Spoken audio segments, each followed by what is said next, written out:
pour moi, la mode africaine, elle est multiple. Déjà, je trouve ça réducteur de dire la mode africaine parce on est 54 pays et dans différents pays, il y a un style en fait qui se met en avant. Sachant que dans les différents pays, il y a déjà différents styles dans chaque coin, mais il y a un style qui correspond à peu près à chaque pays. Et il n'y a pas uniformité de la mode africaine. Mais ce que je sais, c'est qu'elle est innovante.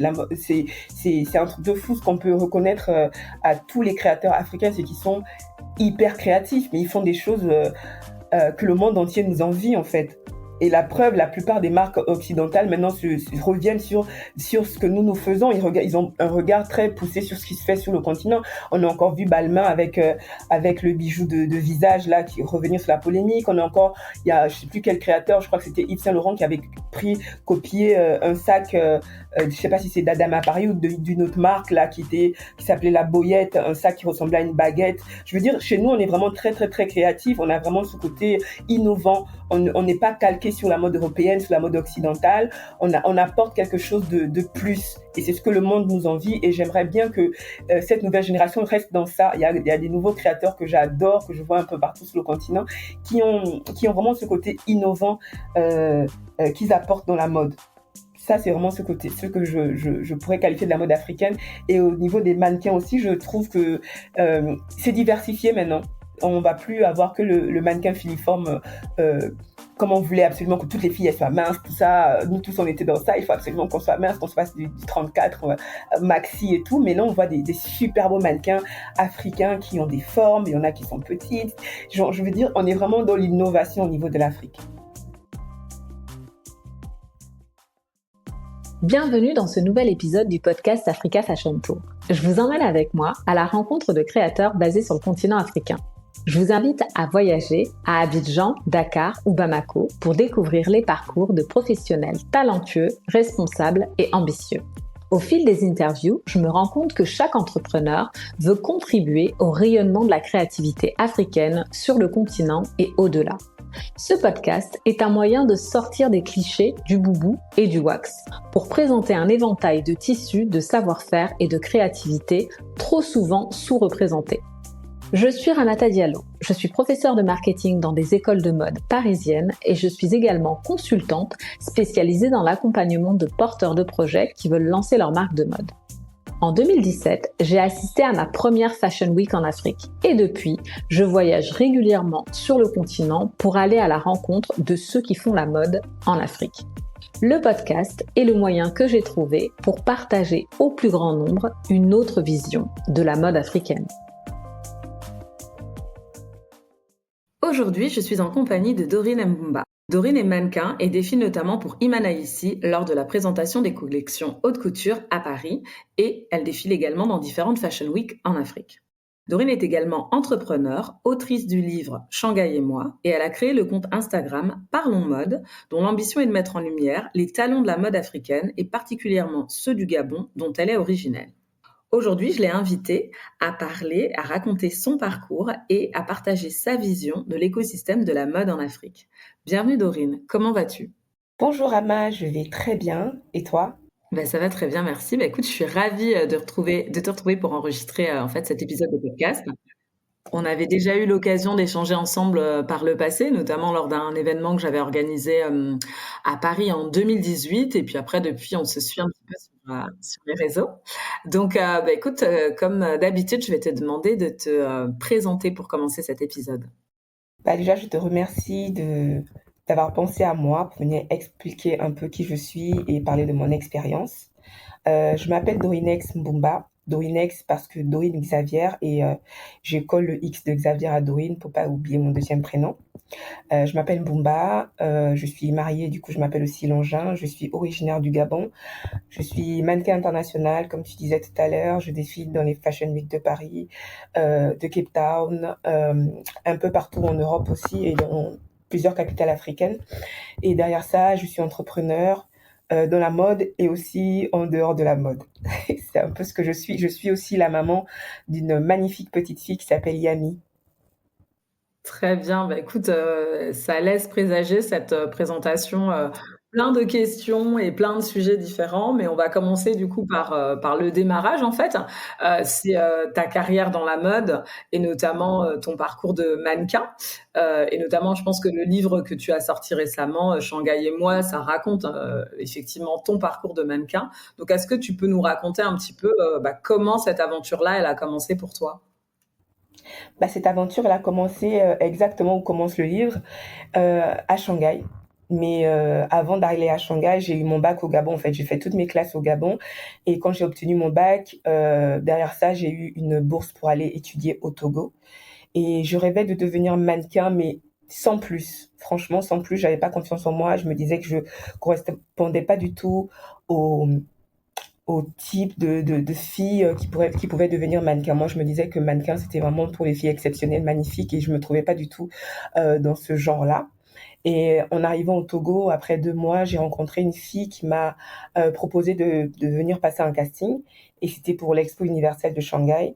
Et j'ai eu de la chance d'être sélectionnée, d'être parmi les 12 Africains qui allaient représenter le continent à l'Expo universelle de Shanghai. Je rêvais de défiler pour Alfadi, pour Chouchou Lazare, un créateur gabonais, pour la plupart des créateurs africains que l'on voyait évoluer, pour Pateo et autres.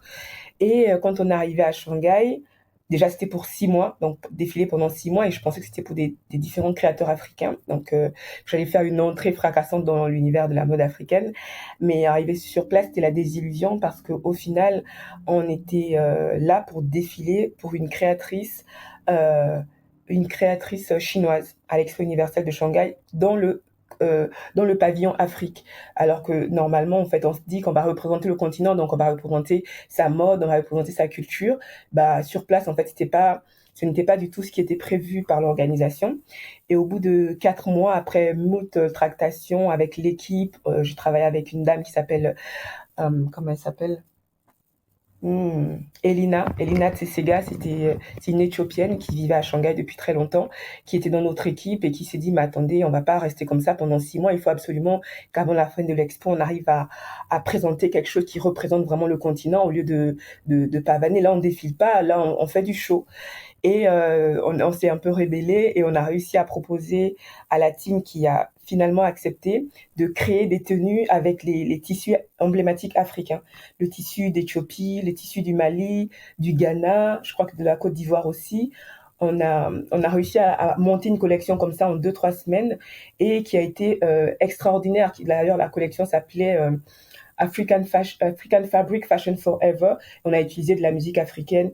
Bref, c'était vraiment quelque chose de super exaltant. Et au retour de Shanghai, après les 6 mois, bah, je suis revenue sur le continent, donc au Togo, où il fallait que je termine mes études. Et après, j'ai commencé à sillonner les pays d'Afrique de l'Ouest, parce que c'est hyper facile en étant au Togo de pouvoir se balader dans les pays autour. Et la mode, elle est beaucoup plus développée que là où je viens, en fait, d'Afrique centrale.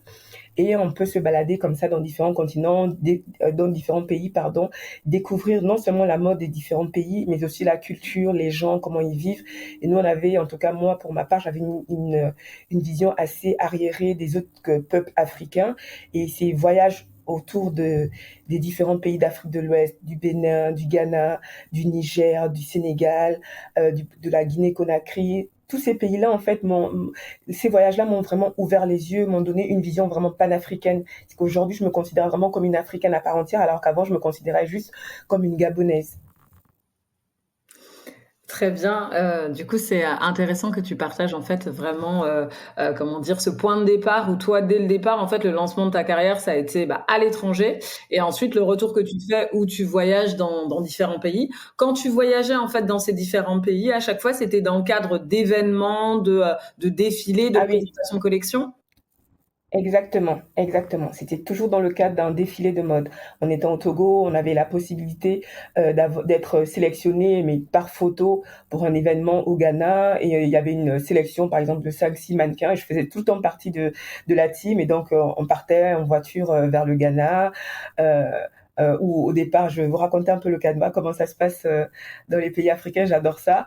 On arrive, on nous emmène dans un hôtel, on passe la première soirée, après le lendemain, on rencontre tous les mannequins, les différents créateurs. Là, c'est une nouvelle langue, par exemple, là, c'est de l'anglais, et du coup, une autre culture avec les mannequins qui sont sur place, que l'on découvre, qu'on apprend à,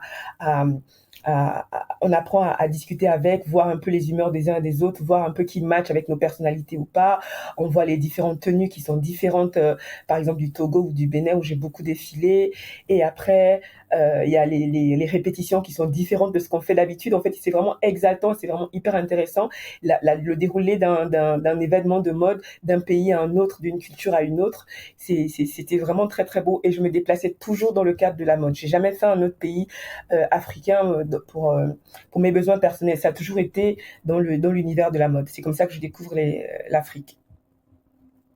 Et toi, du coup, t'étais au départ, voilà, tu poursuivais des études. Ensuite, du coup, à partir du moment où ta carrière de mannequin elle a décollé, t'as poursuivi des études en parallèle ou t'étais vraiment mannequin à 100%? Bah, j'ai dû poursuivre en parallèle jusqu'en licence. Mais après, c'était too much. La mode prenait trop de dessus. En fait, j'étais rentrée au Gabon en 2013 pour faire un stage. Et en même temps, il y avait un événement de mode, donc j'en ai profité pour faire les deux. Et c'est à ce moment-là que j'ai découvert le milieu de la mode gabonaise. Et les autres pays m'appelaient, en fait. Il y avait le FIMA qui arrivait, il y avait la Dakar Fashion Week qui arrivait. En fait, il y avait tout le temps un événement. Et, euh, et je me suis dit, ah, je vais continuer plus tard. Je vais d'abord me concentrer sur la mode. J'ai peur que ça passe. Ok, très bien. Donc le FIMA, c'est le festival en fait d'Alfadi qui a lieu tous les deux Exactement. ans. Le Festival Et- international de la mode africaine. Exactement. Donc toi, tu as eu l'opportunité de défiler du coup pour des grands événements, en fait, un peu des institutions qui ont lieu en Afrique. Est-ce que tu peux nous parler peut-être de ta première fois au FIMA? Bah, c'était extraordinaire. Avant de vous parler de ma première fois au FIMA, j'aimerais bien vous parler de ma première fois à la Dakar Fashion Week parce que c'est ce qui m'emmène au FIMA. Donc, j'étais à Libreville et je suis allée à Dakar. J'ai discuté avec Adama Paris sur Facebook. Je lui ai dit que je voulais absolument aller à son événement. Regarde, c'est un peu comme ça que j'arrivais à faire des différents événements. J'avais pas d'impresario, pas de manager, pas d'agence. Donc, je trouve mes castings toute seule en ligne. Et pour montrer à quel point ces personnes-là sont assez accessibles, j'ai écrit tout simplement à Adama Paris sur Facebook et elle m'a demandé mes photos, mes vidéos de défilés et mes références. Est-ce que j'avais déjà défilé avec des grands créateurs? Et quand je lui ai dit que quelques mois auparavant, j'avais défilé pour Eli Kwam et que c'est lui qui m'avait parlé de son événement, elle m'a dit, bah écoute, dès l'instant que tu as défilé pour Eli, pour moi, c'est un gage de qualité. Donc, tu viens à la Dakar Fashion Week. En allant à la Dakar Fashion Week, j'ai rencontré énormément de monde là-bas, énormément d'opportunités. Et de fil en aiguille, j'ai pu rencontrer quelqu'un qui m'a proposé de venir au FIMA. Mais à partir du Togo, il fallait que je rentre au Togo pour partir au FIMA. Et, euh, et donc, je suis rentrée à Libreville et le mois de novembre, je suis allée au Togo. Et ça, c'est vraiment l'un des plus beaux voyages de toute ma vie dans le milieu de la mode africaine.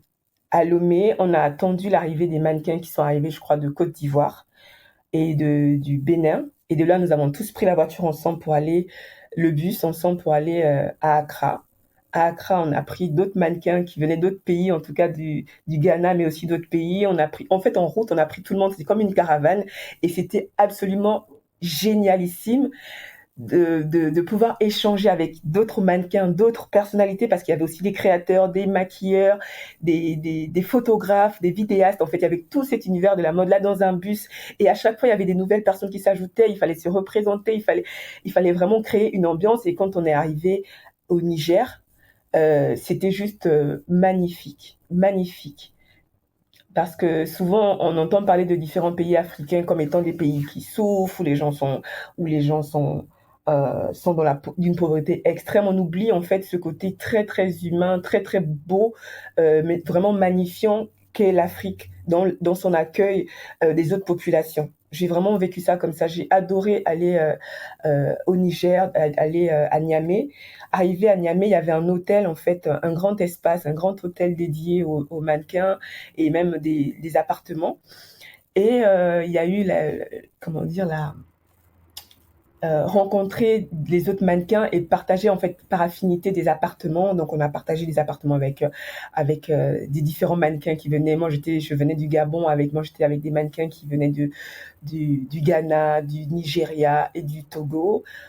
Donc il y a des affinités qui se créent. Et ce qui était magnifique aussi, c'était le lendemain, la rencontre avec les différents créateurs, voir les collections qui étaient magnifiques. Il y a des créateurs qui venaient des États-Unis, il y avait Adama Paris du Sénégal, il y avait des créateurs qui arrivaient de France, il y avait Iman Aïssi d'ailleurs, c'est la première fois que j'ai défilé pour lui, c'était là-bas au FIMA.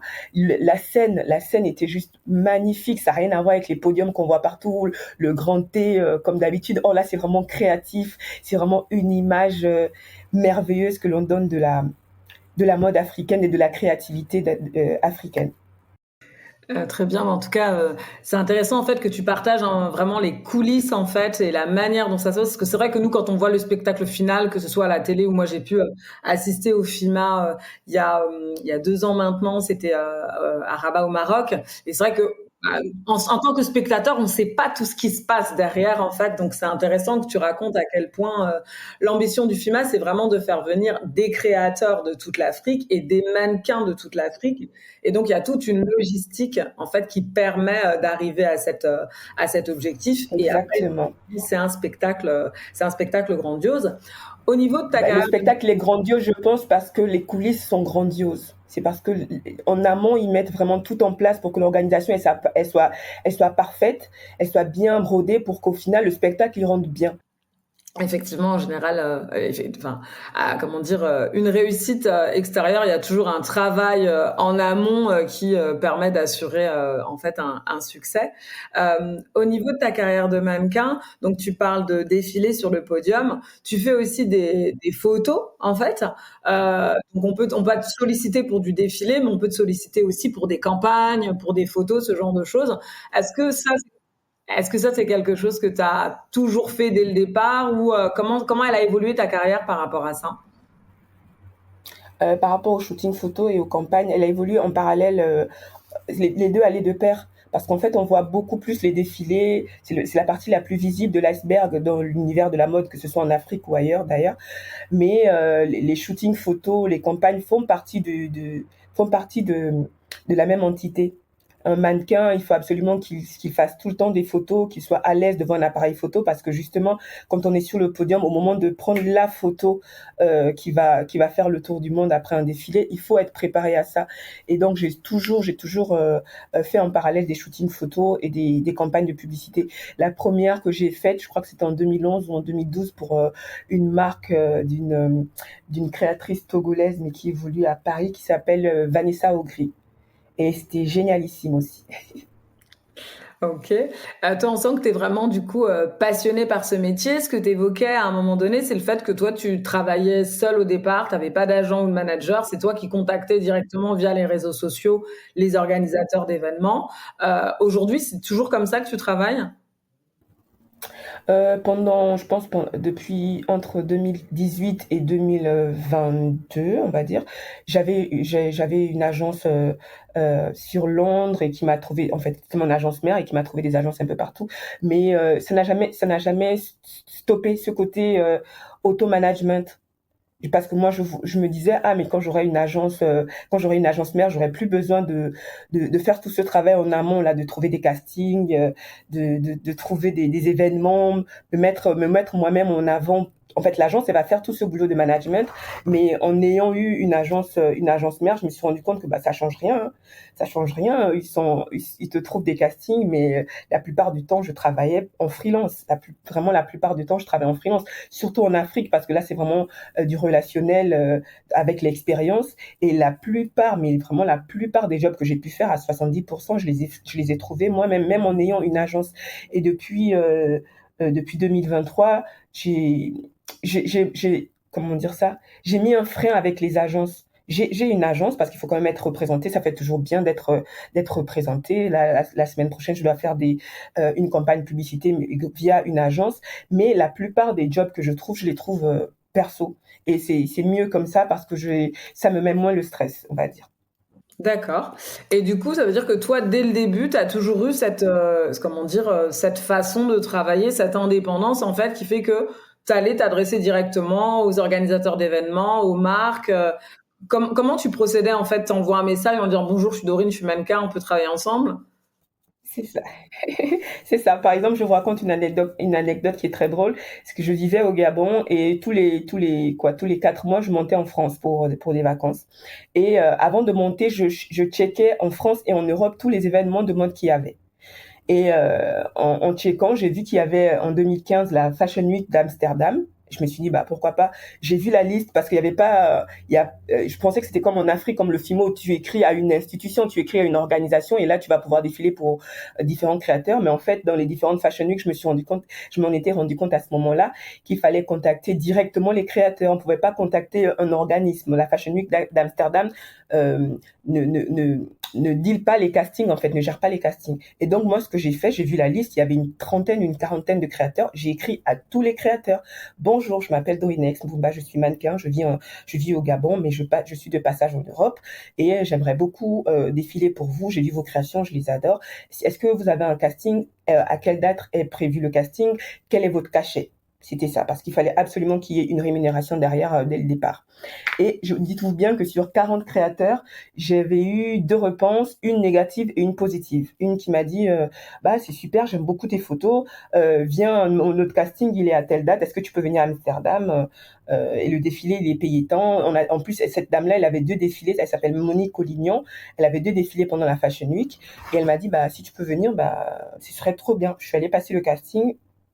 Tout de suite, elle m'a dit que j'étais retenue. Et 2 semaines après, je suis partie pour faire la Fashion Week. Ça a toujours été comme ça. Et même, c'est la même façon qu'on rentre en contact avec les agences pour aller à Cape Town, par exemple. J'ai fait la même chose. J'ai écrit à différentes agences en disant, bah, je suis très intéressée à faire pour une fois la Fashion Week de Cape Town. J'ai vu que la période, c'était sur cette période-là, par exemple en avril. Et moi, je suis en vacances à Cape Town. Est-ce que c'est possible de rentrer en contact avec vous? Sachant qu'à Cape Town, on peut pas défiler sans avoir une agence. Bah, je voulais intégrer une agence que pour quelques temps, le temps de la Fashion Week. Et c'est pareil, là, j'ai eu une réponse positive. On m'a dit, bah, viens, on va voir comment tu es, comment tu te présentes et voir si ça marche. Je suis allée et elle m'a intégrée dans l'agence, elle m'a fait partir au casting via son agence. J'ai réussi et il fallait que je rentre au Gabon parce qu'à Cape Town, on ne peut rester qu'un mois sans visa et revenir quelques temps après pour les défilés. Et je l'ai fait. À chaque fois, je fais ça, tout le temps. J'ai un peu ralenti le rythme, mais en tout cas, j'ai toujours fait ça, que ce soit en Afrique, comme je vous disais avec Adama Paris, que ce soit en Europe, je l'ai toujours fait. Et en fait, toi, est-ce que, comment dire, le fait que voilà, que tu prospectes toi-même, que tu ailles à la recherche en fait des opportunités, c'est parce que ça fait partie de ton tempérament, on t'a conseillé de faire ça, ou est-ce que tu as fait des études où il y avait, je sais pas, des formations de techniques, je sais pas, commerciales? Comment t'expliques en fait le fait que, bah, toi, naturellement, tu t'es dit, je vais faire une liste, je vais envoyer mon message et puis et je fonce. Bah, parce qu'en étant au Togo, au début, en fait, avant d'aller à Shanghai, par exemple, j'avais intégré une agence pour pouvoir aller à Shanghai. Et à mon retour, bah, je me disais que ça allait être comme ça, que ils allaient avoir des castings, ils allaient me proposer des castings. Mais je m'étais rendu compte dès le départ que les castings, je les trouvais moi-même. C'est-à-dire que quand je faisais un défilé et quelqu'un me repérait et récupérait mon numéro et me contactait directement, et c'était à moi de dire à mon agence c'était à moi de dire à mon agence que j'avais un défilé et après l'agence prenait son pourcentage. Je trouvais ça vraiment aberrant. C'était à moi, à chaque fois je défilais pour Vlisco par exemple au Togo et au Bénin pendant 2 ans et demi et on me contactait moi directement, on ne passait pas par mon agence. Et donc je me disais si j'attends dès le départ, je me suis toujours dit si j'attends les opportunités que vont me présenter l'agence, bah je ferai jamais rien. Il faut absolument que je me mette en avant toute seule. Et ça a toujours été comme ça dès le départ. Donc, j'ai pas eu de formation, mais je me suis dit si je vais évoluer, c'était pareil pour le premier défilé que j'ai fait ici à Paris, c'était pour le labo ethnique. Et c'est pareil, je me suis dit ah mais j'aimerais bien faire ça quand je vais aller à Paris. Il fallait que je mette mes dates en accord avec le casting et le défilé. Et je me suis dit mais comment je vais faire pour entrer en contact avec l'organisation? Je voyais que je me disais c'était trop grand pour moi. Ce que je faisais d'habitude au Togo et dans les pays africains, ça va pas le faire sur la France. J'ai essayé de contacter des gens que je connaissais, voir s'ils pouvaient. Bah, en fait, je me rends compte que personne ne peut faire ce que je veux. En fait, personne n'est vraiment disposé pour moi. Je me disais que je pouvais trouver des agents qui allaient qui allait pouvoir gérer ma carrière en amont, mais en fait, ça n'a jamais marché dans ce sens. Et vu que je savais où je voulais aller, je savais ce que je voulais faire, bah, je me disais, au lieu d'attendre, autant le faire toi-même. C'est tout. OK, une forme de détermination, que tu avais et que tu as eu en fait, comme Oui, dès le départ, tu as commencé comme ça, bah, en fait, tu as continué naturellement. oui, En fait, c'est naturel pour toi. oui. Oui, parce que j'ai vu que ça marchait en fait, que ça marchait bien comme ça, et le fait d'attendre ne m'avançait pas forcément à grand chose. Donc, je me disais, bah, au pire, ça marche pas, au pire, ça marche pas, mais si ça marche, bah, c'est top. C'est top. Et c'est justement la raison pour laquelle j'ai écrit mon livre, parce que maintenant, tout le monde nous demande, ah, s'il te plaît, tu peux me trouver une agence, comment faire pour faire des poulas, comment faire pour faire ceci, cela. En fait, je trouve que les gens ne sont pas assez déterminés. Les gens ont des rêves, en tout cas, la nouvelle génération, ils ont tous des rêves, mais ils attendent que d'autres fassent tout pour qu'ils réalisent eux leurs rêves, mais ça marche pas comme ça. Et après, on est très frustrés. Et du coup, je voulais absolument leur montrer mon expérience à moi avec ce livre Shanghai et moi, qui parle juste de 6 mois. C'est pourquoi ça s'appelle Shanghai et moi. C'est juste le jour où je suis arrivée à Shanghai jusqu'à la fin. Et pendant ces 6 mois-là, il y a eu un condensé de choses qui m'ont permis de commencer, en fait, d'avoir une base concrète dans le milieu du mannequinat, et surtout développer ma personnalité, voir des choses qui n'allaient pas. Est-ce que quand on me propose quelque chose, je me sens redevable? Est-ce que ça me plaît? Et après, on me demande un service qui ne me plaît pas forcément. Quand tu es redevable à quelqu'un, c'est pas forcément quelque chose euh, qui est top. Et c'est tous ces éléments-là que je voulais montrer aux gens, qu'il fallait prendre son destin en main. Personne ne va le faire pour nous. Et les jeunes, en fait, en tout cas les jeunes de maintenant, je trouve qu'ils sont trop à l'aise au fait de demander, alors que Google est là. En fait, Google, c'est notre meilleur ami depuis la création d'Internet. OK, c'est intéressant en fait ce message effectivement voilà, de prendre sa carrière en main, qu'aujourd'hui effectivement grâce aux réseaux sociaux, on a la possibilité d'avoir, un compte Instagram avec, des photos où tu publies différents contenus et soit, bah, tu es repéré par certaines personnes qui vont te contacter directement, soit toi tu fais la démarche de contacter, des personnes. Toi du coup, en termes de, comment dire? Dans ta manière de t'organiser, quand par exemple il y a comment dire? Il y a des agences enfin, il y a des événements qui ont lieu. Tu parlais de la Fashion Week d'Amsterdam, par exemple, et qui te demandent de te présenter au casting. Toi, tu n'as aucune garantie sur le fait que tu vas être prise ou pas. Donc, toi, il faut que tu prévois un budget Clairement, même pour aller c'est ça. parce que tu n'as pas de garantie, en fait. C'est ça. Bah, par exemple, j'avais vérifié les éditions avant de la Fashion Week d'Amsterdam pour parler de cet événement-là. J'avais vu qu'il n'y avait pas beaucoup de mannequins noirs. Et donc, je me suis dit, bah, en étant un mannequin noir et en ayant quand même de la prestance sur le thé, que ça allait forcément marcher. Et surtout, en amont, j'avais demandé combien était payé le défilé. Il y avait 2 défilés, et je me suis dit, bah, payer un billet pour aller à Amsterdam, faire un aller-retour, faire 2 jours, ça me fera un petit voyage, découvrir la ville. Si ça marche, je sais pourquoi j'y allais pas que pour une journée, parce que je me disais, bah, si ça marche pas, j'aurais perdu de l'argent que pour une journée. Je me disais, bah, il faut au moins que je visite pendant 2, 3 jours, ça me fera un pays que j'ai visité. Et si ça marche pas, bah, c'est pas grave. Au moins, je m'étais donné l'opportunité. Mais ça, c'était en 2015.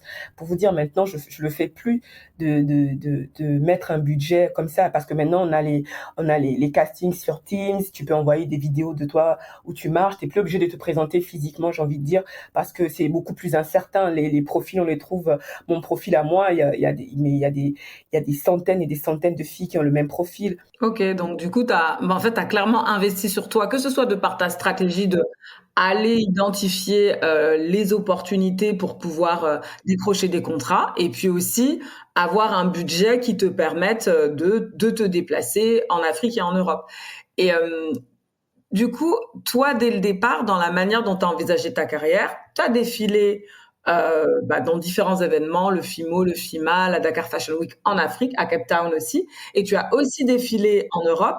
Donc, toi, tu t'envisages vraiment comme un mannequin international qui va défiler a priori partout dans le monde, en fait.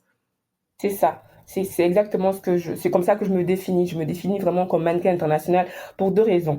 Parce que j'ai déjà l'expérience de différents continents, donc en ayant défilé en Chine, donc en Asie, en Afrique et en Europe. Donc j'ai cette facilité-là d'adaptation dans différents pays, différentes langues. Je me sens à l'aise, en fait, de voyager. Et 2, parce que mon profil, on va dire qu'il est passe-partout, par rapport à ma taille et par rapport à mon, comment dire, à mon shape, ma forme générale, on va dire. C'est le type de mannequin qu'on trouve un peu partout. Je peux défiler en Europe, je peux défiler en Afrique, je peux défiler aux États-Unis. Il y a absolument pas de problème. C'est vraiment ces deux caractères-là qui sont importants dans le côté mannequin international. D'avoir déjà l'expérience, donc d'avoir déjà essayé dans différents coins et d'avoir le corps qu'il faut pour les différents endroits où on va aller. Il y a des pays, par exemple, comme au Gabon, j'étais aussi à Lomé il y a pas longtemps, où on prend déjà des corps qui sont totalement différents. Il y a une belle mixité, en fait, que l'on voit au niveau des corps. Et il y a d'autres pays où c'est vraiment le type classique du mannequin à l'occidental, comme Cape Town, comme Paris, comme Milan. Et dans ces coins-là, j'ai pu défiler dans ces villes-là et du coup, je pense que j'ai pu acquérir le statut de mannequin international.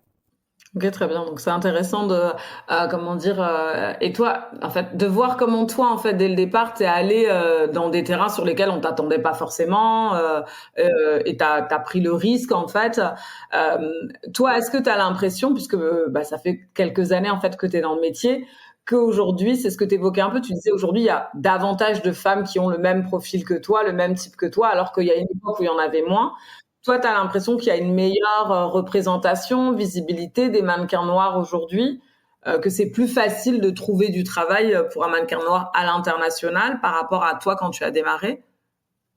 Ah oui, clairement, oui, oui, c'est beaucoup plus facile parce qu'il y a beaucoup plus de mannequins. La demande, elle est forte, mais le besoin aussi, il est là parce que les marques, elles ont ce côté marketing où elles veulent, vu que c'est un mot qui est très tendance, la diversité, les femmes de couleur, tout ça, il y a beaucoup plus de mannequins noirs et surtout il y a beaucoup plus de profils de mannequins noirs. C'est ça qui est aussi intéressant à soulever.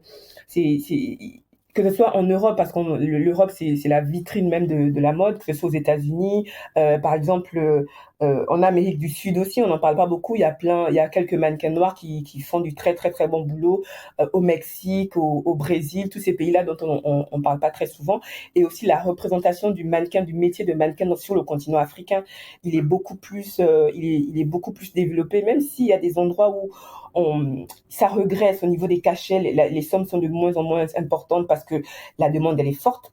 Toutes les filles, franchement, à 60% ou 70%, la plupart des filles dont on me parle veulent devenir mannequin. Donc, la demande, elle est très, très, très forte. Et le côté paix devient moins important. C'est ce qui me désole un peu sur le continent. Mais sinon, oui, les mannequins africains et mannequins noirs sont beaucoup plus représentés. Ok, très bien. Le challenge là maintenant, c'est d'arriver à rémunérer toute cette population et toutes ces personnes qui rêvent d'être sur les podiums aujourd'hui.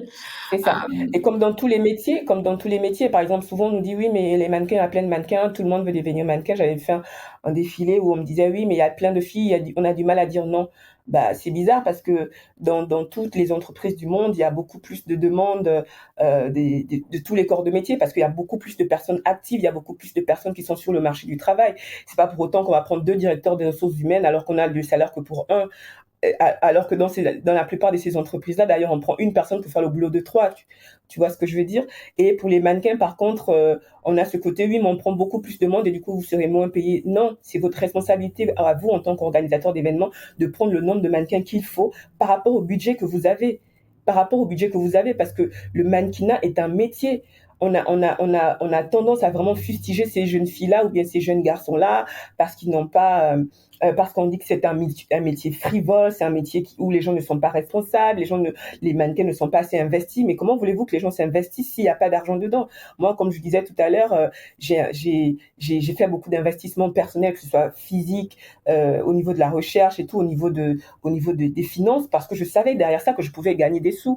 Mais si à la fin c'est que pour montrer que j'ai défilé, ça ne m'intéresse pas. Il faut absolument qu'on arrive à faire comprendre aux organisateurs d'événements, aux créateurs de mode, vaut mieux utiliser 2-3 mannequins et bien les rémunérer qu'en avoir 15 et leur donner des sommes dérisoires parce que ça n'aide personne. Ça, franchement, ça n'aide personne, que ce soit le milieu de la mode, que ce soit les mannequins, que ce soit les personnes qui les utilisent. Ok, je comprends qu'il y a en fait, le parallèle que je ferais, en tout cas, comment dire, avec ce qui peut se passer en France, c'est que dans le secteur de la mode, en fait, il y a beaucoup de métiers qui ne sont pas rémunérés. C'est-à-dire qu'on va Oui, considérer qu'on prend un stagiaire ou on va te dire, mais ça va te oui, donner de la visibilité. Si tu as c'est ça. l'opportunité de Oui. travailler avec telle marque ou avec telle personne, Mm, tu vas acquérir de l'expérience. Donc, en fait, mm. on ne te paye pas. Et du coup, c'est vrai que dans le secteur de la mode, il y a beaucoup comment dire, de missions, que ce soit l'assistant photographe, que ce soit Ah, vraiment j'allais dire d'ailleurs photographe. voilà, il y a énormément de personnes qui rêvent de ce métier-là, donc qui vont graviter autour Mm, de professionnels en disant, bon, je mm. vais travailler pour toi pendant quelques temps, et ils vont faire du travail professionnel qualitatif, C'est ça. mais ils sont Mm. pas rémunérés, et du coup, c'est un secteur dans lequel il y a beaucoup de stagiaires qui sont très peu payés ou très mal payés, et qui font le travail Mal payé. de quelqu'un qui pourrait être en CDI avec comment dire, un Ah, niveau de salaire tout à fait classique. Et c'est un business effectivement classique, ouais. qui travaille beaucoup, enfin, qui se développe avec Mm, des métiers précaires en fait, des statuts précaires. avec des tares. C'est Et vrai. Mais en fait, la dernière fois, sur Parlons Mode, j'ai fait une vidéo, par exemple, où il y a une jeune fille, parce que je réponds aux questions des gens, il y a une jeune fille qui me disait, est-ce qu'on peut travailler dans la mode, est-ce qu'on peut être mannequin sans avoir de cachet? Et donc, je lui disais que pour moi, c'était pas raisonnable, parce que le mannequinat est un métier, et tout métier mérite salaire. Mais par contre, il y a deux situations pour lesquelles j'accepte qu'il n'y ait pas de rémunération. C'est lorsqu'on est débutant. Donc, quand on est stagiaire, même si on a la meilleure façon de travailler, mais il faut se faire connaître. On est dans des métiers qui n'ont pas comment dire ça, qui n'ont pas de formation précise. Donc, c'est pratiquement de être en autodidacte. Et pour se faire connaître, il faut absolument avoir de la visibilité. Et le milieu de la mode est ce genre de milieu qui offre de la visibilité. Donc, en échange de cette visibilité-là, pourquoi pas ne pas être rémunéré une fois, deux fois, mais pas pendant 5 ans? C'est ça le problème, c'est que ces situations sont liées. Si la personne elle-même, elle prend pas conscience en se disant, bon, à partir de maintenant, c'est bon, je ne le fais plus, je vais trouver un autre endroit ou bien quelqu'un d'autre avec qui je vais travailler, à qui je vais proposer mes services, qui va finalement me rémunérer. Mais quand on reste avec ces personnes qui ne vous ont pas rémunéré dès le départ, le problème, c'est qu'en fait, elles considèrent que vous n'en avez pas besoin. Elles vont vous garder comme ça en stage pendant 2 ans. Or, le maximum d'un stage, je crois que c'est 6 mois. Je sais pas si c'est vraiment ça, mais je crois que c'est 6 mois. Donc, quand on est début, c'est normal de débuter sans salaire parce qu'on acquiert de l'expérience, mais ça doit pas rester une situation indéterminée. Ça peut être un contrat à l'envers où on n'a pas de salaire, mais pour la vie. Et la deuxième situation, c'est lorsqu'on le fait pour une cause. S'il y a un événement, par exemple, de mode, je sais plus, c'est Fashion Relief, là, de Naomi Campbell, où les fonds sont reversés à des associations, à l'UNICEF, des trucs comme ça, où on est vraiment là dans le cadre du bénévolat, où le photographe, le mannequin, le styliste, tout le monde vraiment met la main à la porte par rapport à sa formation, par rapport à son métier, pour servir une cause ou encore pour un ami. Là, je veux bien comprendre, mais que ce soit établi comme ça, qu'on ne paie pas les gens parce que, par exemple, je vois des créateurs qui font des défilés tous les 6 mois ou tous les 8 mois, mais depuis 2 ans, mais qui ne paient pas les mannequins. Mais quel est l'objectif? Si vous faites vos premiers défilés que vous ne payez pas parce que vous voulez vous lancer, oui, mais si vous en faites tous les 6 mois, c'est devenu une institution, mais que vous ne payez pas vos mannequins, il y a un problème en fait. C'est-à-dire que vous avez mis en place votre système, votre entreprise sur le fait qu'il y ait des gens qui ne seront jamais payés, alors que ces personnes-là vous portent vos vêtements, ou bien il y a le photographe qui va faire les photos, il y a le vidéaste, en tout cas il y a toutes ces personnes-là, les assistants, tout ce qu'il y a autour. Mais votre entreprise, elle va progresser, mais toutes les personnes que vous avez autour de vous, toutes les personnes qui vous aident à avancer, elles ne sont pas rémunérées. Pour moi, c'est pas logique. je comprends, je suis complètement, comment dire, alignée. C'est intéressant que tu évoques ces sujets-là et c'est des sujets qui sont, pour moi, enfin, vraiment globaux, en fait, hein. Dans le fonctionnement de la Mm, mode, ces situations-là, faut pas se dire que c'est qu'en Afrique oui, qu'il y a ça et qu'il y en a pas en c'est Occident. ça, C'est oui, vraiment des situations qui sont, exactement. globales et qui sont et il y a On peut-être retrouve d'autres partout. secteurs dans lesquels ça peut exister, mais c'est vrai que dans le secteur de la mode, il y a vraiment ce côté, Mm. voilà, on te dit c'est pour enfin, voilà, on te parle de ta C'est visibilité. pour les débuts. Ouais. Mm. Mais le Et puis début, souvent c'est pour les débuts, et c'est pour de toute façon l'histoire de la visibilité, ça marche plus du tout, hein, l'histoire les gens qui viennent en vous disant oui, Moi, je suis désolée, je vais citer un nom. Désolée, il est décédé il y a pas longtemps. Là, on m'a proposé de faire une pub et le e-commerce d'un grand créateur français, Pierre Cardin, et on me dit c'est pour ta visibilité. Je dis mais moi, je vous aime bien, j'aime beaucoup ce que vous faites, j'aime beaucoup votre rapport dans la mode, mais je pense pas que vous ayez envie de faire une publicité et vous avez envie de faire votre e-commerce pour me donner de la visibilité. Je pense pas que ce soit l'objectif de votre genre du projet que vous allez mettre en place. C'est pas ça. Et pour que à la fin le mannequin que vous allez prendre, c'est pour lui donner de la visibilité. Moi, je m'en fous de votre visibilité en vrai. Je veux être rémunérée, quelle que soit la rémunération, qu'on puisse en discuter et tout ça. Mais si c'est pour me donner la visibilité, laissez tomber. Je me débrouille bien toute seule. Il y a plein des trucs comme ça que j'ai laissé tomber parce que je me dis on s'en fout du nom de la personne qui a derrière, surtout s'il y a bien avec ce genre d'arguments là. C'est vraiment méprisant pour les personnes qui cherchent de la visibilité ou bien les personnes qui cherchent à se développer, parce qu'on voit des grands noms, on se dit ils vont nous emmener quelque part, mais pour emmener quelque part il faut rendre la personne autonome, il faut rendre la personne indépendante. Si c'est juste pour me donner la visibilité, laisse tomber en fait. Je préfère quelqu'un qui va me dire qu'il n'a pas les moyens, qui fait son premier événement, ou bien il fait son premier shooting photo, et quand il va se développer, il va pouvoir payer en se développant. Mais des gens qui sont établis et qui disent qu'ils vont donner la visibilité, non. Je comprends. Effectivement, il y a bah, il y a des gens qui profitent d'un système, hein, parce qu'ils savent que C'est ça. toi, tu as dit non, mais il y en a peut-être 10 derrière qui vont dire oui, en Oh fait. oui, Bon, voilà, oh oui, oh qui vont oui. dire ah oui, c'est Pierre Cardin ou c'est d'autres noms de marques qui vont se dire y aller. Exactement. Donc Oui, forcément, ça, c'est vraiment un système qui est assez déséquilibré. Toi, parmi les c'est campagnes que tu ça. as Et faites, d'un côté, il y en a qui veulent vraiment travailler. Ouais. oui. Donc voilà, c'est pas tout le monde, mais c'est vrai qu'il y a des dérives de ce système qui sont un peu dommages en fait, Mm. et que c'est important de pouvoir être alerté en fait sur ces dérives-là pour que un jeune qui veut se lancer dans le mannequinat, il puisse mettre en place des stratégies de développement de son activité qui lui évitent de rester Oui, enfermé dans un système où il ne sera jamais rémunéré. Donc c'est ton c'est témoignage de ça. ce point de vue-là, il est assez intéressant. Parmi les campagnes en fait photos pour lesquelles tu as travaillé, je sais que tu avais travaillé notamment pour une campagne de Camailleux un petit peu avant que Mm. la marque elle ferme. Là, elle va Ah oui, s'ouvrir. exactement. Euh, Elle va rouvrir. du coup, est-ce que tu peux parler un petit peu de cette campagne-là, puisqu'elle avait, voilà, il me semble qu'il y avait eu une campagne télé, il y avait une campagne dans les métros, Mm. ça avait été une campagne assez, en fait, avec une diffusion assez importante. Euh, Assez importante, oui. Est-ce que tu peux parler un petit peu de cette expérience-là?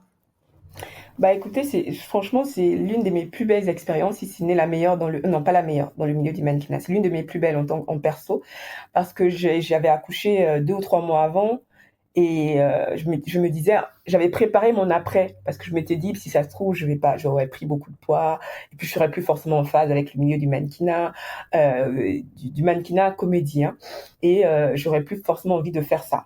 Et juste 2 mois, 3 mois après accoucher, j'ai mon agence, j'ai une agence de pub avec laquelle je travaille, donc en Enjoy Models de Marseille, qui me propose un casting. J'étais en mode, maintenant, je veux pas y aller. Je passe des castings 100 000 fois avec eux tout le temps. J'ai jamais de retour. J'ai pas envie d'y aller. Et d'habitude, les castings se passent hors de l'agence. Et ce jour-là, moi, j'aime bien raconter l'histoire parce que c'est tout le temps des trucs extraordinaires qui m'arrivent. Et ce jour-là, elle me dit, mais Dorine, t'es partie au casting? Je dis, oui, je suis partie. Elle me dit, mais c'est pas vrai, je t'ai pas vue. Je dis, comment ça, t'étais là-bas? Elle me dit, mais ça se passe à l'agence. Elle dit, ah ouais, j'étais en train de l'embrouiller. Elle me dit, mais viens passer le casting, en fait. Je t'attends, le truc il se termine à 15h et là il était 11h, on t'attend. Et je suis arrivée là-bas, il était 12h30 et j'ai passé le casting, mais franchement je l'ai bien senti parce qu'ils m'ont demandé de faire un jeu et j'ai fait le jeu mais en exagérant et tout, et elle m'a dit ah moi j'aime bien, est-ce que tu peux le refaire? Et donc il y avait un système qui s'est mis en place. Quand on passe un casting, on sait que quand il y a un plus que ce qu'on te demande, en fait si on te demande de faire une action en plus ou 2 actions en plus, c'est que potentiellement tu fais partie de la petite sélection. Et en rentrant chez moi, j'ai reçu un mail en me disant que j'étais sélectionnée, qu'il fallait que j'aille faire les essayages et tout ce qui y avait autour. Et c'est pareil, en fait, comme je disais tout à l'heure avec les voyages dans différentes capitales africaines, moi j'aime beaucoup ces univers de tournage de pub et tout ça parce que on rencontre des personnalités, des gens qui ne sont pas censés se côtoyer dans la vie de tous les jours. On va rencontrer une costumière. Je savais pas réellement ce que ça voulait dire être costumière. Je pensais que costumière, c'est quelqu'un qui travaille avec un designer et tout ça. Mais en fait, non, il y a des gens qui font des études pour être costumier. Donc, choisir la tenue adéquate pour un personnage bien précis. J'ai adoré rencontrer ce genre de personnage-là, discuter avec le réalisateur qui veut vous mettre à l'aise parce que c'était une pub. En tout cas, moi, mon rôle, je devais être sage-femme. Il fallait que j'ai vraiment les gestes de quelqu'un qui est en train de faire accoucher une autre femme. Et, euh, et qui nous expliquait comment ça allait se passer. J'avais un bébé de 2 semaines que j'allais avoir dans les mains, comment tenir ce bébé-là. Il y avait toute cette préparation autour que moi, humainement, m'enrichit énormément. J'aime beaucoup ces moments-là. Et un jour après, on a tourné la première partie de la pub, qui était super géniale parce que c'était sur Marseille. Euh, Pareil avec un réalisateur qui venait de je ne sais plus où, d'Amérique du Sud ou je ne sais d'où, qui met vraiment tout le monde à l'aise, tout le monde travaille pour une cause. C'était vraiment très très beau au niveau de la réalisation de la pub. Après, on a tourné la deuxième partie avec le bébé, le petit bébé de 2 semaines que j'avais dans les bras, alors que ma fille à moi elle venait d'avoir 3 semaines. Ça m'a beaucoup émue d'avoir les parents, la mère à côté de moi, avoir les gestes que moi, ma sage-femme a eu avec moi et les reproduire sur une autre femme, même si c'était que pour une pub, ça m'a vraiment fait du bien, ça m'a fait plaisir. Et j'étais pas du tout contente de voir la photo qui avait été choisie, parce qu'on a passé 2 heures et demie à faire la photo de la campagne, mais il y en avait des super belles que la photographe m'avait montré, la photographe qui était française, mais qui vivait à Amsterdam et tout. Il y avait des photos super belles et ils ont choisi une photo bizarre. Bon, bref, c'est pas grave. Et ils m'avaient dit que la pub allait sortir en fin d'année. Donc, franchement, on ne savait pas. Personne ne sait exactement quand est-ce que ça sort et tout. Et la première personne qui m'a contactée, qui m'appelle à 22 heures un soir, c'est une copine et qui me dit, mais attends, je viens d'entendre ta voix à la télé. J'ai pas pu voir ce que c'était, mais j'ai eu l'impression d'entendre ta voix à la télé. Je dis, mais de quoi est-ce qu'elle me parle, celle-là? Et le lendemain, les photos, elles étaient partout, dans différentes gares, dans différentes stations. C'était extraordinaire. Franchement, pour moi, c'était l'apogée de ma carrière parce que je me suis dit, ah, mais j'ai fait des défilés, j'ai fait des shootings, j'ai fait plein de trucs, mais j'avais jamais eu une campagne internationale, une campagne qui s'est retrouvée dans toute l'Europe, dans des pays du Maghreb. Je sais même pas si elle était pas aux États-Unis aussi, parce que les droits à l'image, c'est la première fois aussi que j'avais un vrai cachet avec des droits à l'image conséquents et tout. Franchement, ça m'a beaucoup ravie et je me suis dit, bah écoute, si ma carrière elle s'arrête maintenant, pour moi, j'aurais tout fait. J'aurais fait tout ce que je voulais. J'aurais touché du doigt. Il y a plein de marques avec lesquelles j'aurais voulu travailler, mais c'est pas ça le plus important, comme je disais tout à l'heure. Les marques, bah, si elles te payent pas bien, bref, le côté, j'ai travaillé pour telle marque ne m'intéresse pas, mais c'est surtout le, le fait de vraiment vivre le métier même de mannequin dans le fond, de voir tous ces éléments-là se mettre ensemble, de voir une campagne internationale, voir mes parents qui sont fiers, mes amis et tout ça, c'était super, c'était vraiment super. Et dans la foulée, j'ai fait ce que je considère comme étant la plus belle campagne que j'ai faite, euh, qui n'est pas encore complètement sortie d'ailleurs, parce que c'était sur 5 ans, donc mes photos à moi ne sont pas encore sorties. Et je l'ai faite avec ma fille de 7 mois. Donc tourner une pub avec ma fille, franchement, ça c'était le rêve, quoi. Et en plus, l'organisation autour était très, très, très bien. Vu quand on fait une pub pour des adultes, c'est totalement différent au niveau de l'organisation que lorsqu'on le fait avec des tout petits. Là, ils m'ont déplacé jusqu'à Paris. Ils m'ont envoyé des taxis qui sont venus me chercher. Ils m'ont nourri. C'était trop bien. Ma fille pleurait en me disant, on coupe toute la pub parce que la petite, elle pleure. On a besoin de donner le sein. Il faut attendre que ce soit son heure de tétée. J'ai trouvé ça trop bien. Ok, donc là aujourd'hui, ce qui est intéressant, c'est que finalement, toi, tu te dis à la fin de ta campagne avec Camailleux, bah, si je dois m'arrêter là, bah, c'est très bien. Et finalement, tu poursuis après avec une campagne où tu intègres ta fille. Donc, du coup, c'est Oui, comme quoi il y a toujours une suite qui est possible parce que j'imagine que c'est pas forcément quelque chose que c'est tu avais ça. imaginé en amont. Du tout, mais du tout. Pour moi, en fait, je me disais, mais non, j'ai trop grossi, j'ai pris des formes. Je sais pas, mais en tout cas, j'ai toujours eu un rapport bizarre avec mon corps et ça faisait quelques années que je l'avais totalement intégré grâce au mannequinat d'ailleurs, que j'avais totalement accepté mon corps. Et là, de tomber enceinte, de le voir changer, de s'imaginer qu'il allait rester comme ça ou bien qu'il allait genre que j'allais vraiment grossir, quoi, disons les termes. Moi, ça me plaisait pas du tout parce que j'avais passé 22, 24 ans à subir mon corps parce qu'on se moquait beaucoup de moi quand j'étais petite, et même en grandissant, on me disait que j'étais malade ou bien que j'étais pas une vraie femme africaine parce que j'avais pas de forme et tout ça. Et donc, j'ai vraiment pris du temps pour accepter le corps que j'avais et de me trouver super belle comme ça. Et là, d'un coup, d'accoucher, de me dire ah, peut-être que ça allait changer. Je me suis dit en amont, écoute, j'avais commencé à acheter des vêtements qui étaient un peu plus larges en me disant bah si je change physiquement, c'est pas grave. S'il faut que je quitte le mannequinat pour autre chose, bah c'est pas grave. Et j'ai eu une campagne, donc j'étais très très très contente parce que j'en avais eu de cette ampleur-là. En plus, une deuxième campagne, je me suis dit mais attends, ça va s'arrêter quand ce truc? Bah en même temps, ça s'est arrêté, hein, pour te dire, campagne, ça s'était arrêté jusqu'à l'année dernière. Et et dans la foulée, entre-temps, j'avais plus fait de défilé. Je me suis dit, bah, les défilés, c'est mort. Et dans la foulée, j'en ai fait et j'ai su rentrer en contact avec Iman Aïssi grâce à une fille que je salue qui s'appelle Armel G, qui, euh, qui m'a qui m'a mis en relation avec Iman Aïssi et j'ai pu redéfiler pour la Fashion Week officielle de Paris. Et je me suis dit, bah, attends, en fait, l'accouchement n'est pas une fin. Parce que les gens, je voyais des gens qui disaient ça, oui, mais en fait, on peut être mannequin et maman, mais j'avais pas expérimenté moi-même. Et là, je me suis dit, en fait, en vrai, bah, c'est pas une fin, c'est un plus, c'est un truc en amont, mais ça, l'un n'empêche pas l'autre, quoi.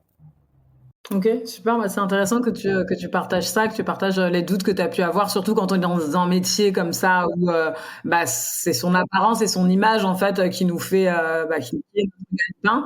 Effectivement, à partir du moment où on subit des changements, ça peut être assez délicat et c'est intéressant de voir comment, bah, pour toi, ça a pas du tout été une fin, bien au contraire. Donc toi, tu arrives à un moment où, bah, ta carrière de mannequin, elle, comment dire, tu as atteint les objectifs que tu voulais. Tu décides bah, d'écrire un livre pour raconter un petit peu l'histoire, en fait, pas un petit peu pour raconter vraiment ton histoire et ta carrière de mannequin, en tout cas ses démarrages à Shanghai. Et quels sont en fait les autres activités, les autres sujets sur lesquels tu bosses, notamment j'ai envie que tu nous parles un petit peu de ton compte Instagram Parlons Mode. Euh, Comment est-ce que tu envisages tous les champs des possibles qui peuvent exister en dehors de la carrière de mannequin, en fait? Bah, Je parle en mode est né en 2020, au début du Covid. Et je me disais, mais en fait, il y a toujours eu une frustration. En fait, à chaque fois que je crée quelque chose, c'est souvent dû à une frustration. Un manque de communication, un manque de visibilité. En arrivant vivre en Europe, quand je suis venue vivre en France en 2018, je me rendais compte que la vision que les gens, même les Africains, ont de la mode africaine, c'est toujours brut. C'est vraiment une vision assez terre à terre, une vision lointaine en fait de la véritable mode, on va dire africaine. Mais en fait, la mode africaine, elle est multiple. Il y en a de différents coins, de différents styles, et les gens nous sont toujours réducteurs. La mode africaine, c'est le boubou. La mode africaine, c'est le kaba. La mode, c'est le pagne, c'est le wax hollandais, tous ces trucs-là. Et je me disais, mais non, il faut que, vu que je ne voyais pas de, de magazines, en fait, de grands magazines qui parlaient de ça, des émissions de mode vraiment consacrées à la mode africaine. Et quand je dis ça, vraiment, je parle en particulier du Gabon. Je ne voyais absolument rien chez nous. Par exemple, on n'a pas une émission consacrée à la mode, on n'a pas un magazine dédié à la mode, on n'a pas un blogueur, vraiment un blogueur identifié comme étant un blogueur mode. Et je voyais que le public n'avait pas de vision de cette mode gabonaise ou cette mode africaine. Donc, je vois bien que les gens qui ont beaucoup plus d'argent s'habillent toujours en Gucci, s'habillent toujours en Dolce et Gabbana et autres, Louis Vuitton. C'est pas mauvais, mais je me disais, mais si à l'époque où ces grandes marques-là avaient commencé, qu'elles n'avaient pas eu le soutien de leur public, elle ne se serait jamais développée. Il faut absolument que de notre côté aussi, qu'on commence à penser Afrique, qu'on commence à penser Black Owned, et, et que les gens qui ont les moyens, les mécènes et autres, les personnalités publiques, commencent à rendre visible la mode africaine. Et je me suis dit, bah, au lieu de te plaindre tous les deux matins, pourquoi est-ce qu'elle n'est pas visible, non, non, non, toi, crée quelque chose, crée quelque chose. Et c'est vraiment l'une des plus belles décisions que j'ai prises parce que tous les jours, moi-même, je découvre des métiers dans l'univers de la mode alors que je pensais que j'étais calée. Je découvre des métiers, je découvre des créateurs et je les fais découvrir au monde en ayant des émissions sur Instagram pendant 1 heure minimum, on va dire, où on, on, je, je demande aux personnalités de raconter qui elles sont, à peu près comme on fait aujourd'hui. et qui, par leur expérience, deviennent des inspirations pour d'autres. Parce qu'il y en a plein qui veulent le faire dans la mode. Il y a tellement de métiers comment dire, dans cet univers-là. Mais on n'a pas d'exemples, de vrais exemples. On va avoir des exemples habituels. On va avoir des Adama Paris, on va avoir du Alfadi, on va avoir du Elikwa. Mais parfois, les gens n'ont pas d'exemples qu'ils connaissent, des gens qu'ils connaissent ou des gens qui viennent de l'endroit d'où ils viennent, de leur environnement. D'avoir des gens comme Binet Diallo et sa grande sœur Aminata Diallo, je trouve que c'est juste extraordinaire. Mais il y a plein de gens qui vont te dire, bah moi je connais pas, je sais pas comment est-ce que je peux faire pour devenir ceci, cela. Et inviter des gens comme ça qui sont partis de nulle part et qui ont développé quelque chose de concret pour elles-mêmes, pour leur pays et pour l'industrie de la mode, je trouve ça hyper intéressant à raconter. Et les retours, ben, c'est que au fur et à mesure, les gens créent, et même les mannequins, les mannequins qui sont sur le continent commencent à comprendre comment ça marche, par exemple, pour intégrer une agence, pour rentrer en contact avec les agences, au lieu de nous demander à nous qui avons déjà fait l'expérience, bah, déjà d'essayer de faire soi-même comment est-ce qu'on rentre en contact avec une agence, qu'est-ce qu'il faut présenter pour avoir l'air intéressant, qu'est-ce qu'il faut mettre en avant pour se donner les meilleures chances, comment investir sur soi en fait, et puis comment se prendre au sérieux pour que les autres autour nous prennent au sérieux. Il y a tous ces éléments-là que j'essaie de mettre en avant dans Parlons Mode sur Instagram. Très bien. Donc, du coup, le compte. Alors, tu peux rappeler le compte. De toute façon, je mettrai le lien dans les notes de l'épisode, mais c'est Oui. @Parlons Mode. Parlons Mode 241. Parce que le terme Parlons Mode était déjà pris, et du coup, j'ai mis 241 pour faire un clin d'œil au Gabon. Je me disais, c'est pour ça que je voulais que tu précises qu'on a bien l'indicatif du Gabon qui s'ajoute au nom Parlons Mode. Et donc, moi, je suis Oui, oui. complètement Bah, alignée souvent, on avec. me dit que est-ce que c'est gabonais? Est-ce que tu veux mettre en avant que les Gabonais? Mais non, pas forcément. En fait, c'est vraiment africain, que ce soit les Africains qui sont sur le continent ou la diaspora africaine dans le monde. L'objectif, c'est vraiment ça, mais avec un accent plus particulier sur le Gabon parce que nous sommes invisibles. Nous sommes un petit pays de 2 millions d'habitants, mais j'ai l'impression qu'on ne nous voit pas. Il faut qu'on se montre au monde. Et c'est l'objectif. Oui, t'es un peu l'ambassadrice du Gabon, quoi, sur Instagram. Ah oui, oui, clairement, clairement. Très bien. Donc toi, aujourd'hui, tu arrives à mener de front, du coup, cette émission quotidienne sur Instagram, ta carrière de mannequin, du coup, qui se poursuit, le fait que tu aies Oui. aujourd'hui écrit ce livre. C'est quoi tes prochaines aventures? Chez quoi? Comment tu vois évoluer, en fait, ta carrière aujourd'hui? Bah, en fait, il y a plein de fluctuations, on va dire. Il y a des hauts et des bas, en fait, un peu comme tout. Comme je disais, c'est un métier qui est très incertain. Il y a des fois où on bosse beaucoup, et d'autres où c'est totalement plat. Et je me dis, bah, faut plus que je laisse les moments plats, prendre le dessus. C'est pourquoi j'ai mis en place d'autres canaux de diffusion comme le livre. Quand la carrière en elle-même actuellement ne se développe pas comme je veux, bah, je peux avoir à côté une écriture, d'un livre, pas forcément sur la mode d'ailleurs, sur autre chose aussi, mais ou encore les émissions sur Parlons Mode. Il y a aussi, j'ai créé d'autres entreprises qui n'ont rien à voir avec la mode. Par exemple, Twendy, qui est un mot de chez moi qui veut dire allons. Donc, c'est une invitation à la reconquête de notre identité gabonaise que je trouve assez diluée, en fait, depuis un moment. Et donc, j'ai créé des stickers. Je prends des moments pour pouvoir parler de l'identité gabonaise, de la valorisation de cette identité-là. Je crée des bijoux. Là, en ce moment, je suis en collaboration avec une marque avec laquelle on crée des bijoux qui représentent la carte du Gabon. Mais en fait, à chaque fois, j'ai toujours quelque chose en plus. Je suis de ceux qui ont du mal à faire une seule chose. Quand je fais une seule chose, je suis stressée. Je me dis, mais si ça marche pas, comment je vais faire? Non, non, non, non, non, non. En fait, je suis vraiment dans le stress.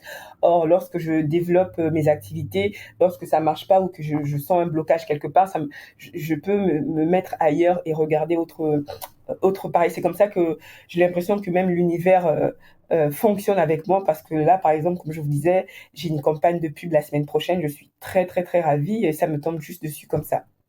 Et là, en septembre, je serai maintenant agent de casting. Je vais caster des mannequins pour des marques en septembre pour les défilés qu'il y a pendant la Fashion Week. Pas la Fashion Week de Paris, mais en tout cas, pendant la Fashion Week de Paris, il y a toujours des défilés autour et je vais caster des mannequins. Ok, donc du coup, tu restes dans cet univers-là, mais tu fais en sorte vraiment de développer plusieurs De diversifier. Exactement, de manière à toi, parce que ça correspond à ton caractère, et deux, parce que faut être honnête, effectivement, dans la mode, il y a un caractère fluctuant qui fait que c'est bien d'avoir grave. d'autres activités avec quelque chose de récurrent de manière à pouvoir pérenniser son chiffre d'affaires en fait. Ok, très bien. C'est vrai. Très bien. Bah, écoute, je pense qu'on a fait un peu le tour des différentes questions que je voulais te poser par rapport à ton parcours. Et on arrive à la fin de cet échange. Moi, comme toujours, en fait, j'aime bien poser la question de un petit peu la définition de la mode africaine, parce que je trouve que c'est toujours intéressant d'avoir des personnes qui connaissent le secteur. Toi, du fait que tu as travaillé avec des designers, travaillé avec des mannequins, tu as voyagé dans différents pays d'Afrique, je pense que tu as une vision de la créativité africaine qui est intéressante. Et quand tu parles de ton expérience à Shanghai, où tu expliques qu'à un moment donné, vous vous êtes réunis pour créer une collection avec des tissus africains dans une volonté de représenter la mode africaine. Ça m'intéresse de savoir, selon toi, c'est quoi la mode africaine? Ce serait quoi ta définition? Pour moi, la mode africaine, elle est multiple. Déjà, je trouve ça réducteur de dire la mode africaine parce qu'on est 54 pays et dans différents pays, il y a un style, en fait, qui se met en avant. Sachant que dans les différents pays, il y a déjà différents styles dans chaque coin, mais il y a un style qui correspond à peu près à chaque pays et il n'y a pas uniformité de la mode africaine. Mais ce que je sais, c'est qu'elle est innovante. C'est un truc de fou ce qu'on peut reconnaître à tous les créateurs africains, c'est qu'ils sont hyper créatifs, mais ils font des choses que le monde entier nous envie, en fait. Et la preuve, la plupart des marques occidentales maintenant reviennent sur ce que nous faisons. Ils ont un regard très poussé sur ce qui se fait sur le continent. On a encore vu Balmain avec le bijou de visage là qui revenir sur la polémique. On a encore, il y a je sais plus quel créateur, je crois que c'était Yves Saint Laurent qui avait copié un sac.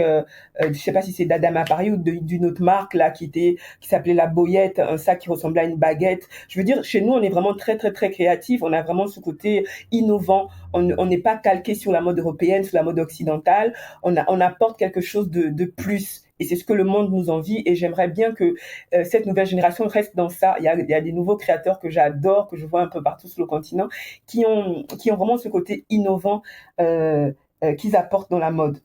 Ça, c'est vraiment ce que je pourrais qualifier de la mode africaine. Et au niveau des mannequins aussi, je trouve que c'est diversifié maintenant. On va plus avoir que le mannequin filiforme comme on voulait absolument que toutes les filles elles soient minces, tout ça. Nous tous, on était dans ça. Il faut absolument qu'on soit mince, qu'on se fasse du 34 maxi et tout. Mais là, on voit des super beaux mannequins africains qui ont des formes. Il y en a qui sont petites. Je veux dire, on est vraiment dans l'innovation au niveau de l'Afrique. Très bien. Écoute, merci pour cette définition. Je te rejoins sur ce caractère diversifié, multiple, et en fait, et c'est ce qui fait toute la richesse en fait, qui est souvent méconnue, et de par ton travail et tout ce que tu mets en place, petit à petit, chacun apporte sa pierre à l'édifice pour qu'on ait une meilleure représentation et visibilité de toutes les industries culturelles et créatives africaines. C'est vrai. Écoute, je te remercie beaucoup pour le temps que tu m'as accordé pour cet échange. Je mettrai bien en fait en note d'épisode toutes les informations par rapport à Parlons Mode, par rapport à ta marque de stickers que tu proposes, par rapport à l'identité gabonaise, et également le lien pour acquérir ton livre. Même par rapport à ma page personnelle de doinex.m sur Insta. Oui, tout à fait. Écoute, je te dis à très vite, en Afrique ou ailleurs. Merci d'avoir écouté cet épisode jusqu'au bout. J'espère que cette interview vous a plu. Pour soutenir mon initiative et donner de la portée au message des créateurs du continent, je vous propose 3 actions. Abonnez-vous sur Spotify ou Apple, partagez l'épisode à 3 de vos amis, prenez le temps d'évaluer le podcast et de mettre 5 étoiles. Merci encore et à très vite en Afrique ou ailleurs.